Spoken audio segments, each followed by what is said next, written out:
Mummy ఏం చేస్తున్నావు? ఇగో పాతకాలం నుంచి చేసిన పప్పుచారు మా అమ్మ మా అత్తమ్మ పెద్ద పెద్ద కుటుంబాలు ఉన్నప్పుడు ఏ ప్రాసెస్ ఏం లేకున్నా ఈ ఫ్లేవర్ కందిపప్పు ఫ్లేవర్ పోవద్దని ఈ రకంగా చేస్తురు. ఇక నేను చూపిస్తారా ఎంత బాగుందో. ఇగో ఈ రకంగా ఇది పప్పుచారు ఏంటంటే మా అమ్మ చేసింది, మా అత్తమ్మ చేస్తుండే, అందరు చేస్తున్నారు ఇట్లని.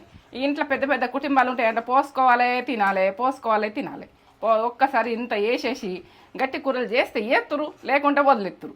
ఇవి ఇట్లా సింపుల్గా ఇట్లా పోసుకొని తింటట్టు ఉండాలి. పిల్లలు పెద్దలు ఎంజాయ్ చేస్తుడు ఈ పప్పుచారు.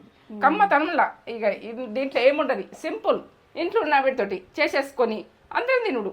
ఎందుకంటే ఎండాకాలం గుడక జారుతుందని టక్కడక్క చేసుకుని తిందురు. ఇది నేత్ర ఛానల్ ఉంటుంది మొత్తము.